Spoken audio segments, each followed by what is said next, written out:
우리는 계속해서 천국에 대한 예수님의 비유의 말씀으로 교훈을 받고 있습니다. 지난 시간에는 겨자씨 비유를 통해서 겨자씨 운동, 곧 생명 운동이 얼마나 중요한지를 우리가 깨달을 수가 있었습니다. 하나님의 나라는 겨자씨와 같이 작게 보이는 하나님의 말씀에 씨앗이 떨어져서 그 말씀의 씨앗이 자라서 그리고 아름다운 그런 열매를 맺게 된다라는 것을 우리가 알 수가 있었습니다. 이 겨자씨는 아주 작지만 그 속에 생명이 있기 때문에 자라는 것이고, 처음에는 작은 씨앗 같지만 아무것도 안, 바람에 날려가면 흔적도 보이지도 않을 것 같은 그런 작은 씨앗이지만 나중에 새들이 와서 깃들일 정도로 큰 나무가 되는 것과 같이 하나님의 말씀이 그러하고 또 천국의 시작이 그러하다라는 것을 우리가 알 수가 있었습니다. 하나님은 오늘도 이 겨자씨 운동, 지극히 표현하지 않고 남이 알아지지도 않고 당장 무슨 열매나 뭐 그런 것이 보이지 않지만 이 겨자씨 운동, 이 생명 운동을 통해서 하나님의 나라를 이루어 가시며 그 하나님의 나라를 이루어 가시는 그런 운동을 할 자들을 찾고 계시다라는 것이며, 대단한 굉장한 사람들을 찾는 것이 아니라 이 작은 겨자씨와 같은 생명 운동을 하는 사람들을 찾고 계신다라는 것입니다. 하나님은 무슨 세상적으로 위대한 사람, 그런 사람 찾고 있지 않습니다. 큰 부자나 권력가나 이런 사람을 우리가 주를 위해서 큰 일을 할 수 있도록 하나님이여 복을 주시옵소서, 성공하게 해 주시옵소서, 이렇게 말을 하지만, 그러나 진짜 우리 주님께서 찾으시는 겨자씨와 같은 작은 생명 운동에 관심이 있는 자들을 찾으신다는 것을 꼭 기억을 하셔야 됩니다. 하나님께서 이미 천국 시민이 되었고 하나님의 자녀가 된 오늘날의 우리 그리스도인들이 출세하고 성공하도록 해주셔야 될 이유가 뭐냐? 이 겨자씨 운동을 위해서라는 거예요. 겨자씨 운동, 대단한 굉장한 그런 걸 원하는 것이 아니라 생명 운동, 이 겨자씨 운동, 사람들이 하찮게 보이는 그 운동을 귀하게 여기는 사람들을 찾고 계신다는 것입니다. 특히 모르드게가 에스더에게 경고한 그대로 네가 왕위의 자리에 앉게 된 것이 지금 이때를 위함에 안 줄 네가 어떻게 아느냐. 나중에 굉장한 사람이 되려고 생각하지 말고 지금 너 있는 그 자리에 지금 하나님께서 너를 거기에 세우신 이유가 뭔지 아느냐. 너 아니라도 하나님은 하나님의 나라를 이루어 가시겠지만 지금 있는 그 자리에서 네가 가만히 있으면 나중에 그 책임을 네게 물을 거라고. 그러면서 하나님이 내게 복을 주시면 평생 그러고 있다는 거예요. 지금 있는 그 자리에 생명운동하라고 겨자씨와 같은 작은 믿음 그것 가지고 지금 그 생명운동하라고 그 자리에 세워졌더니 내가 나중에 성공하면 이러고 앉아 있다는 거예요. 너 아니라도 이 일은 하나님께서 하실 것이지만, 그러나 너는 책망받을 줄 알라. 이 말씀을 기억해야 된다라고 우리가 교훈을 받을 수 있었습니다. 그래서 하나님 나를 도와주세요. 내가 성공할 수 있게 해주세요. 라고 기도할 수 있는 근거가 무엇인지 하나님 앞에서 분명히 그렇게 세워져 있어야 된다라는 것입니다. 이제 오늘 본문의 말씀은요, 누룩 비유입니다. 누룩 비유. 겨자씨 비유와 같은 맥락의 말씀입니다. 겨자씨나 누룩이나 아주 작고 하찮은 것이로되 그 결과는 엄청나게 커진다는 의미에서는 비슷하다고 할 수 있겠습니다만, 그러나 또 다른 차이점을 가지고 있습니다. 겨자씨는 그 씨가 자랍니다. 그래서 점점 성장해 가는 거죠. 그러나 누룩은 그 누룩 자체가 자라는 것이 아니라 밀가루 속에 들어가서 그걸 밀가루를 변하게 만들어서 누룩화해버리고 맙니다. 그래서 작은 누룩이지만 그 통 속에 있는 밀가루 전부를 변화시켜 버린다는 것입니다. 이건 소리도 없습니다. 표도 안 납니다. 누룩을 넣은 밀가루가 부풀어 오를 때 누룩은 하나도 안 보입니다. 전부 밀가루밖에 없습니다. 그러나 통의 밀가루 전체를 완전히 바꿔버리는 거예요. 왜 하나님 나라를 이 누룩에다가 비유하셨을까요? 천국 운동에 있어서 아주 중요한 교훈을 주는 말씀입니다. 누룩은 표가 나지 않고 떠들지 않습니다. 자랑할 것도 없고 드러낼 것도 없어요. 정말 주님 나라를 세워가는 사람들은요, 교회 안에서도 큰 소리 치지 않습니다. 말이 별로 없습니다. 다 해놓고도 조용한 거예요. 누가 했는지 표도 안 납니다. 오직 주님이 아시니 그것으로 족한 겁니다. 스스로 높아지려 하지 않습니다. 스스로 자신을 드러내려고 하지 않습니다. 그런 자들을 통해서 하나님의 나라가 확장되어 가고 있다는 것입니다. 이름도 없고 빛도 없지만 누룩과 같이 일하시는 분들, 정말 귀한 분들입니다. 그런데 이 세상에서는 별로 표가 안 납니다. 그렇습니다. 교회는 누룩과 같이 영향력을 끼치고 사는 사람들에 의해서 세워지고 또 성장해 가고 있습니다. 이런 분들에게 일을 맡기면요, 시끄럽지가 않습니다. 이런 분이 어떤 모임이든지 모임에 들어가면 드러나지 않으면서 그 모임을 영적으로 아름다운 분위기로 바꾸어 갑니다. 처음에는 별로 영향력도 없는 것 같은데 시간이 흐르면 흐를수록 그 모임이 바뀌어 갑니다. 무엇 때문인지 거기 속한 회원들도 제대로 잘 몰라요. 그러나 바뀌어 갑니다. 이것이 누룩 운동의 특징이라는 것입니다.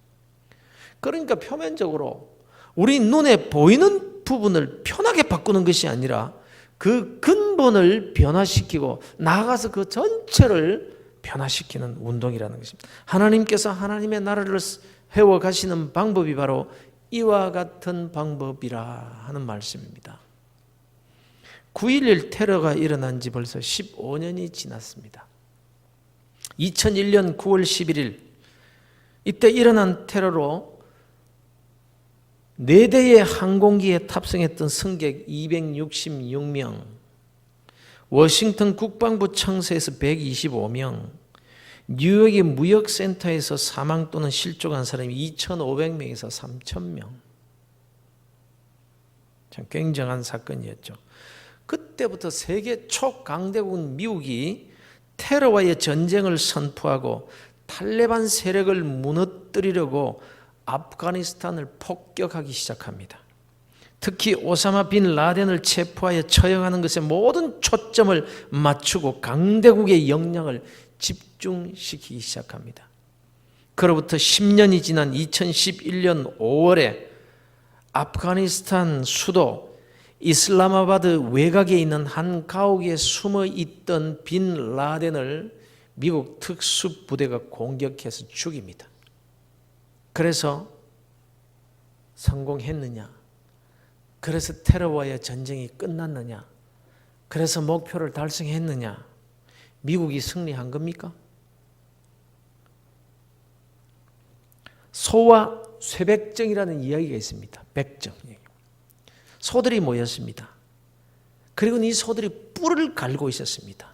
아주 뿔들을 뾰족하게 날카롭게 가는데 그 이유는 자기들을 죽이는 쇠백정, 이 백정들이 미워서 그 백정들을 뿔로 받아 죽이려고 뿔을 갈고 있었습니다. 그때 한 늙은 소가 거기에 와서 이렇게 말합니다. 야, 이 사람들아, 사람이 아니죠. 야, 이 소들아, 쇠백정이 미운 것은 자네들이나 나나 마찬가지네. 그런데 말이야, 이 쇠백정이 우리를 죽이기는 하지만은 익숙한 솜씨로 아프지 않게 죽인단 말이야. 근데 만일 그들을 모두 없애버리면 서투른 놈이 와서 우리를 죽일 테니까 그게 큰일이 아닌가. 그러니 쇠백정을 죽일 게 아니고 그 죽이려고 쇠뿔을 갈 게 아니라 인간이 소고기를 안 먹게 만들어야지 백정을 없앤다고 되겠느냐 이 말이네. 서가 그렇게 얘기했다는 겁니다. 이거 아주 의미 있는 이야기예요. 오사마 빈 라덴을 죽여서 되는 게 아니에요. 탈레반 정권 이거 죽여서 될 일이라고 생각하면 착각이에요. 뭐 전 세계가 떠들썩하게 폭격을 하고 겉으로 나타난 몇 사람 깨끗하게 처치한다고 해서 되는 일이 아니라는 겁니다. 오히려 더 무서운 IS가 나와서 그냥 미국을 괴롭히고 있어요. 차라리 조용해도 괜찮습니다. 강대국의 체면이 손상되고 그저 당하고만 있는 것 같아 보여도 조용히, 그러나 확실히 근본부터 변화가 일어나야 돼요. 그래야 진정한 승리를 얻을 수가 있다는 것입니다. 그때 아프가니스탄을 공격할 때에 그 전쟁을 TV로, 세상에 전쟁을 TV로 직접 중계했습니다. 나 그런 전쟁 역사상 있었습니까?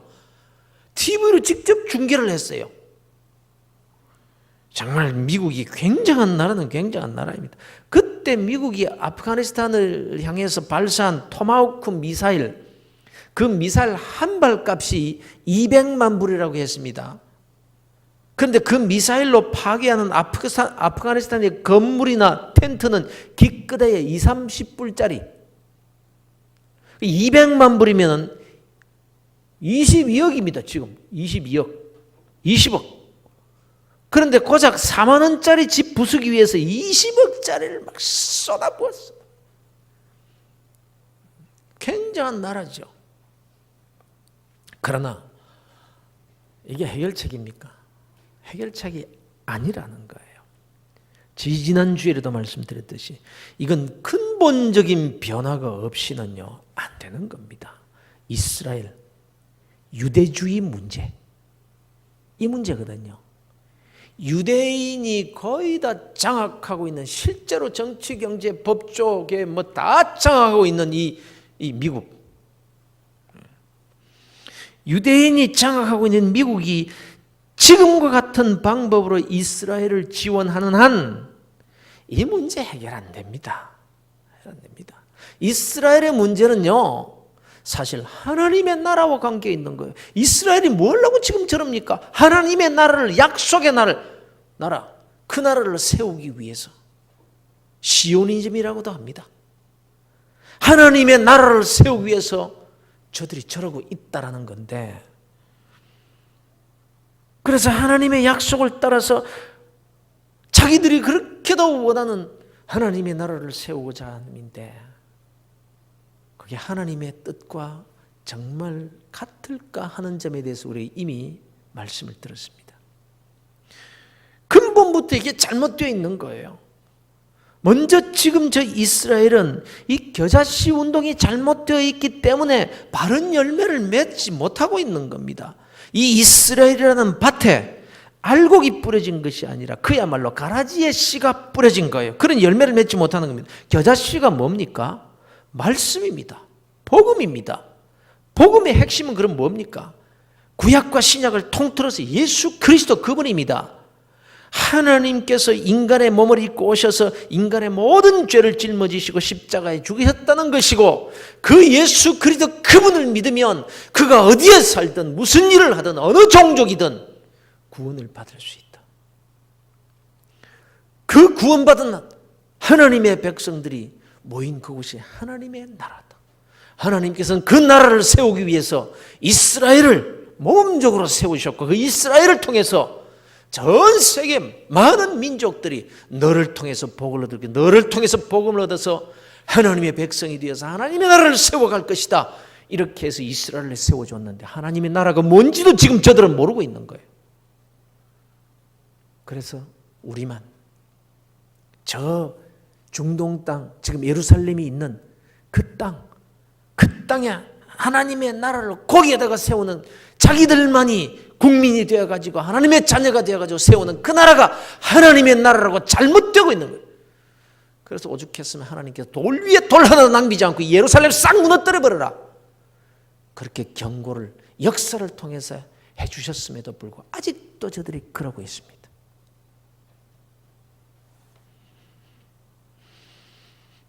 여러분, 이 씨앗이 잘못 뿌려서 그런 거예요. 그럼 마귀가 뿌리는 가라지 씨앗은 뭡니까? 안티그리스도 운동입니다. 하나님은 믿어도 예수는 믿지 않는다 이겁니다. 예수는 구원주가 아니라고 합니다. 요즘 시중에 나오는 책들 예수는 사생하다 이런 책에서부터 예수는 없다 쏟아져 나오고 있죠. 이런 책들을 보면 성경을 또 들먹입니다. 성경을 안다는 신학자나 혹은 교회를 다니며 이런저런 교회사를 연구한 사람들이라는 사람들이 이 짓을 하고 있는 거예요. 이들이 주장하는 내용들은요, 새로운 지식이 아닙니다. 기독교 역사상 이단 논쟁을 통해서 이미 옛날에 다 나왔던 얘기들입니다. 반복되는 거예요. 유명한 신학자들에 의해서 그 종교 회의를 통해서 이미 쓰레기 같은 그런 주장들이라고 이미 다 밝혀진 사실입니다. 그럼에도 불구하고 잊을만 하면 그런 주장들이 또 반복되고 없어질만 하면 또 나오는 것이 역사일 뿐입니다. 요즘 젊은이들이 이런 책들을 보고서는 일리가 있네 그럽니다. 아이고 성경을 근거로 했잖아 이러면서 시험에 들 수가 있기 때문에 참 조심해야 돼요. 다빈치 코드 같은 그런 픽션 소설을 영화로 만들어 돈벌이하는 자들에게 농락들을 당하고 있는 거예요. 어쨌건 이 안티크리스토스 즉 그리스도 운동은 계속해서 일어날 겁니다. 근데 문제는 이 이스라엘의 변화, 이게 문제. 이스라엘이 진짜 하나님께서 원하시는 그 나라로 다시 회복되는 이게 중요한 거예요. 여기에서 겨자씨 운동이 일어나야 되는 거죠. 이 운동이 누룩 운동이 되어서 전 세계에 퍼질 때 진정한 시오니즘이 이루어지게 되는 겁니다. 그런데 누룩 운동을 펼쳐야 할 가장 핵심적인 나라인 이 이스라엘이 엉뚱한 누룩 운동을 하고 있는 거예요. 이 누룩 운동은요, 긍정적인 면에서뿐만 아니라 부정적인 면에서도 대단한 영향력을 끼치고 변화를 일으킵니다. 누가복음 12장 1절을 보면 예수님께서 바리새인들의 누룩 곧 외식을 주의하라 이렇게 말씀합니다. 고린도전서 5장 6절 이하에 보면 적은 누룩이 온 덩어리에 퍼지는 것을 알지 못하느냐 묵은 누룩을 내버리라.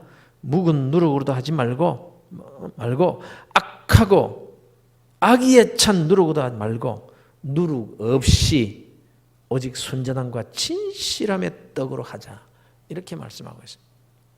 이 악한 누룩, 나쁜 영향을 주는 누룩이 얼마나 무서운지 모릅니다.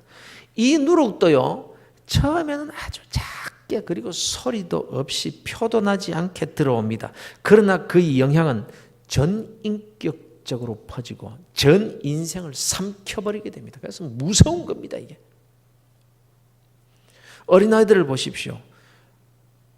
욕을 얼마나 잘 배우는지 몰라요. 얘들 참 욕 배우는 거 나쁜 짓은요 금방 따라서 합니다. 금방 따라서.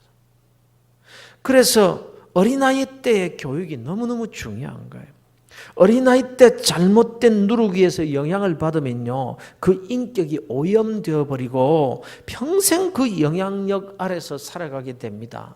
우리의 성품도 어릴 때 거의 다 조성이 된다고 그러잖아요.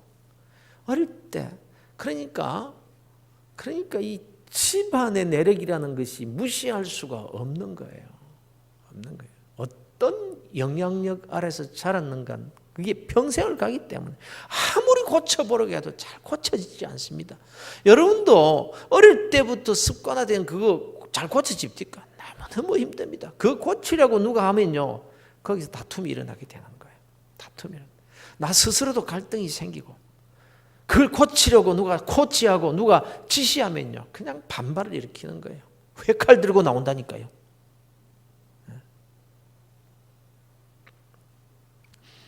공산당의 특징 중 하나가 동네에서 제일 먼저 짓는 건물이 뭡니까? 타가소래요. 타가소. 어린아이가 나면 무조건 이 타가소에서 키우는, 가정에서 키우는 타가소를 데려다가 키우는 겁니다. 그래 이 어린아이의 마음속에 그들이 원하는 누룩을 살짝 뿌려놓으면요 그 전 인격이 영향을 받아가지고 평생을 좌우하게 된다라는 겁니다. 예컨대 북한이 공산화되었던 초창기에 여러분, 북한에 기독교가 남한보다 훨씬 더 많았잖아요. 평양 대부흥 운동을 통해 가지고 거의 다 기독교 교회가 얼마나 많은지 몰라, 얼마나 부흥되었는지 몰라요. 그런데 그런 기독교 집안이 많이 있었단 말이에요. 그러니 그런 집 아이들은 주일학교에서 찬송도 부르고 성경도 배우고 집에서 부모들로부터 신앙의 영향력을 다 받았을 거란 말입니다. 바로 이런 애들을 어떻게 변화시켰는가? 이렇게 했다는 것만요. 식사 시간이 됩니다. 그럼 아이들을 앉혀놓고 식사 기도를 시킨대요. 그러면 그 애들이 어떻게 기도하겠어요? 하나님 아버지 감사합니다. 우리에게 밥을 주셔서 감사합니다. 하나님 밥 주셔서 감사합니다. 이렇게 기도할 거 아닙니까? 그리고는 기도 딱 그렇게 하고는 밥을 안 준대요. 밥을 안 주고 굶긴대. 너 배고프냐? 예, 배고파요. 그럼 이렇게 기도해봐. 수령님 배가 고파요. 밥 주세요. 기도 한번 해보라고. 그래서 수령님 배고파요. 밥 주세요. 그럼 밥을 얼른 준대요. 이 밥 누가 주었지요? 수령님요. 이거 참 치사하고 웃기는 얘기 같지만 영적으로 굉장히 큰 이 의미를 주는 거예요. 아무것도 아니지만 그 어린아이한테 그렇게 딱 해놓으면 평생 이 밥은 누가 주느냐? 수령님께서 주시는 거예요. 누룩은 긍정적인 누룩이든 부정적인 누룩이든 처음에는 작게 시작하면 표 안 납니다. 저 정도 가지고 뭐 내가 변할 수 있겠나? 소리도 없습니다. 그러나 어느 순간에 자고 나니까 그 작은 누룩이 밤사이에 아무런 표도 안 났는데 소리도 없었는데 힘없는 여자가 갖다 뿌려놓은 그 누룩에 의해 가지고 서말 속에 있는 밀가루가 전부 다 부풀어 올라버렸더라. 사랑하는 성도 여러분, 하나님의 나라가 누룩과 같다라는 말씀의 의미를 잘 기억하시기를 바랍니다. 우리가 뿌리는 이 누룩과 같은 복음이 얼마나 큰 변화를 일으킬 수 있는지도 기억해야 되고, 우리가 그냥 뭐 의미 없이 한마디 그냥 내뱉은 그런 어떤 부정적인 불평 불만 소리, 이것도 얼마나 영향을 많이 끼치는지 우리가 서로 알아야 된다. 처음에는 영향력이 별로 없어요. 변화도 없고 표도 안 납니다. 그래서 뿌려봐야 뭐 별 수 없구나 이러시면 안 된다는 거예요. 성경에 보면요, 이 기독교를 가리켜서요 연병이라고 그랬어요. 전염병. 기독교를 보고 연병, 전염병이라고 그랬어요. 사도행전 24장 5절에 바울을 가리켜서 이렇게 말합니다. 이 사람은 전염병 같은 자라. 이 사람은 연병이라. 개역성경에 보면 천하에 흩어진 유대인들을 다 소유하게 하는 자여 나사렛 이단의 우두머리라. 이 전염병, 병균과 같다. 그게 무슨 말입니까? 표도 안 나게 소리도 없이 퍼져나간다. 복음이라는 것이 그렇다. 우리 주위에도 그런 분들 많습니다. 믿지 않는 집에 시집간 며느리가 처음에는 며느리가 그 집에 들어가서 꼼짝도 못하지요. 꼼짝도 못하지요. 찍소리도 못하고 그러죠. 그런데 처음에는 아무런 영향력도 주지 못하는 것 같았지만 나중에 보니까 그 며느리 때문에 그 온 집안이 다 예수 믿고 복음화된 가정이 얼마나 많습니까? 이 가운데도 있어요. 러시아의 유명한 작가 도스토옙스키가 16살 때 아버지가 농노들로부터 살해되는 것을 보고는 그때부터 사회주의 운동에 뛰어듭니다. 그러다가 체포되어서 사형 선고를 받게 되는데 이 사형수들을 싣고 가는 열차가 어느 간이역에 딱 멈췄을 때에 어느 이름 모를 부인으로부터 작은 책 한 권을 이렇게 받게 됩니다. 그게 바로 작은 신약 성경이었답니다. 도스토옙스키는 사형을 기다리면서 성경을 읽기 시작하는 거예요. 그리고는 하나님의 음성을 듣게 되고 예수 그리스도를 만나게 됩니다. 그가 이런 말을 남겼어요. 누가 내게 그리스도는 진리가 아니라고 증명한다 하더라도 나는 그리스도와 함께 있고 싶다. 나는 진리보다도 차라리 예수와 함께 있고 싶다. 이런 고백을 했습니다. 그는 사형 집행 직전에 사면이 되고 고향에 돌아와서 세계 최대의 그런 문학가가 됩니다. 이때 쓴 소설이 바로 죄와 벌과 같은 그런 아주 유명한 작품들입니다.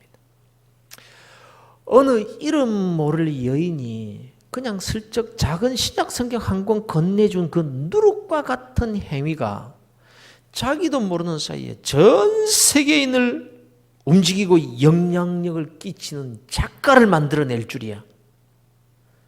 책을 건네주었던 그 여인은 자기가 준 그 성경이 그 사람에게 읽혀져 가지고 그 사람이 도스토옙스키인지 뭔지 모르고 죽었을 거예요. 그러나 자기도 모르는 사이에 그 작은 누룩의 행위가 하나님의 나라를 세우는 엄청난 일이 되더라는 거예요. 천국에 가면 깜짝 놀랄 만한 일들이 많이 있을 겁니다. 사랑하는 성도들, 이 시간 우리 찬송 하나 같이 하십시다. 찬송 반주셨죠? 찬송 305장 우리 함께 찬송하시겠습니다. 305장을 우리 같이 한번 찬송하십시다.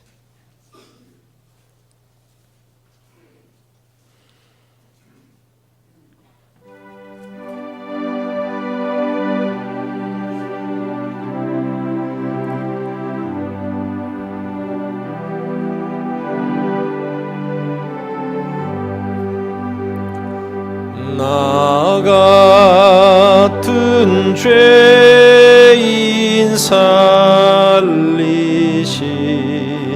주 은혜 놀라워 잃었던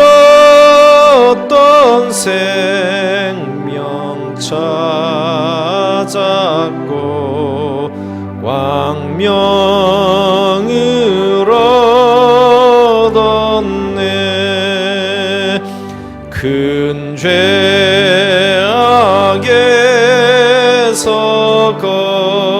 건지신 주 은혜 고마워. 나 처음 믿은 그 시간 귀하고 귀하다. 이제껏 내가 산 것도 주님의 은혜라. 또 나를 장차 본향에 인도해 주시리. 거기서 우리 영원히 주님의 은혜로 해처럼 밝게 살면서 주 찬양하리라.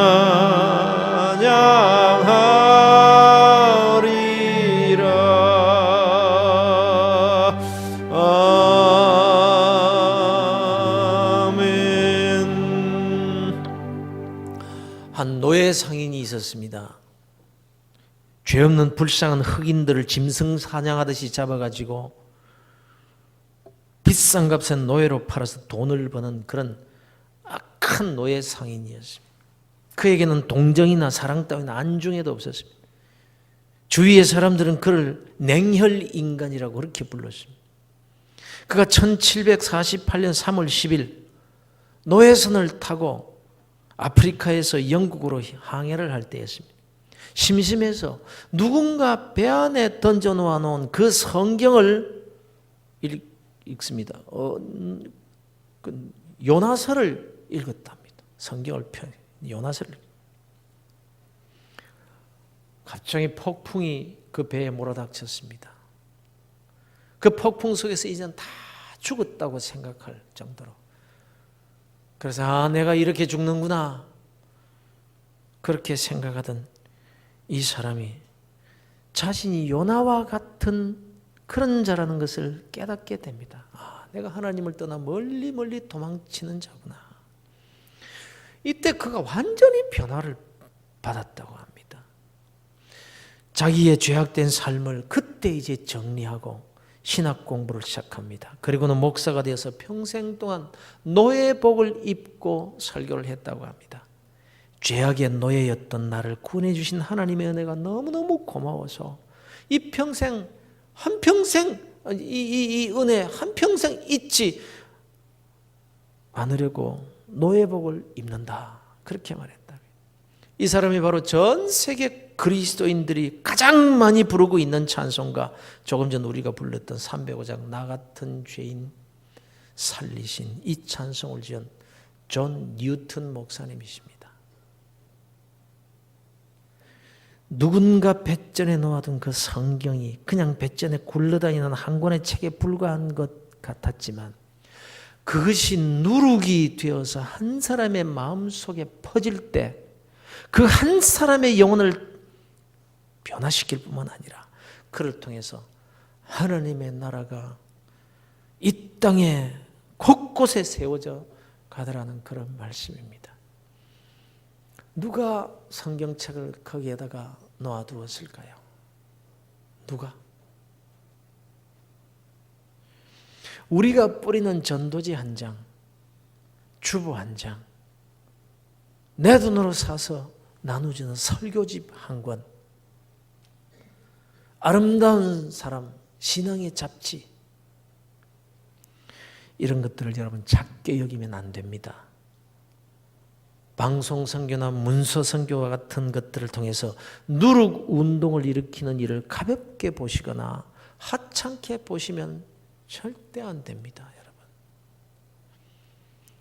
내가 던지는 복음적인 말 한마디, 스쳐 지나가는 말 같지만 그 한마디 하는 예수 자랑, 신앙의 짧은 간증, 그것이 누룩과 같이 하나님의 나라를 세우게 될 수 있다는 그런 믿음을 가지시기를 주 예수 그리스도 이름으로 축원합니다. 우리가 겉으로 보는 것만 보아서는 안 됩니다. 여러분, 이 자리에도요 전도하신 분들 많이 있잖아요.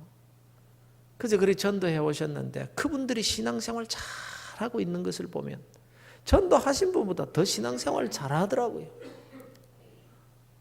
얼마나 하나님 나라에 가면은 나는 신앙생활 제대로 잘 못했지만 내가 전도한 한 사람이 정말 신실한 그리스도인이 되어서 그렇게 천국에 갔을 때에 하나님께서 너 세상에서 그렇게 신앙생활 비실비실하게 하고 왔나? 이 책망보다는 칭찬을 더 많이 받지 않을까?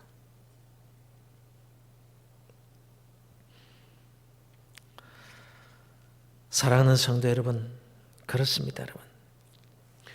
우리가 이 누룩운동, 이 생명운동을 귀하게 여기고 말 한마디를 할지라도 정말 복음의 누룩을 그 씨를 뿌린다라는 그런 생각 가지고 우리 하루하루를 살았으면 좋겠습니다.